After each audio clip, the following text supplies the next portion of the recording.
अस्सलाम वालेकुम students, welcome to Groom math YouTube channel. जी बच्चों, क्या हाल है आपके? ठीक ठाक है। उम्मीद है आप सब खैरियत से होंगे और अपने एग्जाम की तैयारी में बहुत ज़्यादा मसरूफ होंगे, क्योंकि आपके एग्जाम को चंद ही दिन बाकी रह गए हैं।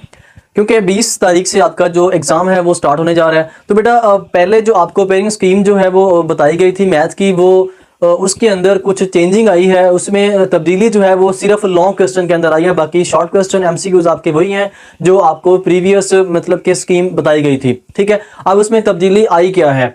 उसमें तब्दीली ये आई है कि चैप्टर क्वेश्चन नंबर जो 5 था उसका ए पार्ट तो चैप्टर 1 से ही है, लेकिन बी पार्ट जो था वो चैप्टर 2 से था। लेकिन अब उसने चैप्टर 2 से दो पार्ट लिए हैं। वो कौन कौन से? 2.1 to 2.5 उसने एक पार्ट बना दिया। मींस के क्वेश्चन नंबर 5 के अंदर चैप्टर 1 और 2.1 to 2.5 एक्सरसाइज शामिल है। अब आपको और आसानी होगी कि आपको बता दिया कि यहां से यहां तक एक क्वेश्चन आने वाला है।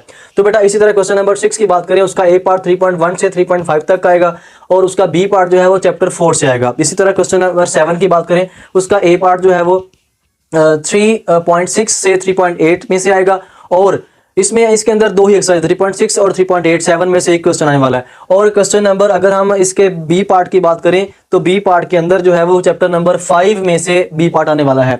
तो अगर हम इसके क्वेश्चन नंबर 8 की बात करें, क्वेश्चन नंबर 8 में 2.6 to 2.10 question number A part आएगा और 6.1 से 6.3 तक बी पार्ट आएगा। इसी तरह क्वेश्चन नंबर 9 जो है उसका ए पार्ट आएगा 6.4 से 6.9 तक और उसका जो बी पार्ट है वो चैप्टर नंबर 7 में से आएगा। इस तरह आपकी जो है सिर्फ आपकी जो चेंजिंग है वो यहाँ पे आई है। ठीक है, और इसका जो दूसरा पार्ट है वो आपका यहाँ पे आया है। ठीक है बेटा, तो इसको आप अच्छे से तैयार करें। मेरी बहुत सारी दुआएं आप लोगों के साथ हैं। अल्लाह करे आपका पेपर बहुत ही अच्छा हो। ओके बेटा, अल्लाह हाफिज। अपना बहुत सारा ख्याल रखिएगा और बहुत सारी तैयारी कीजिएगा एग्जाम की।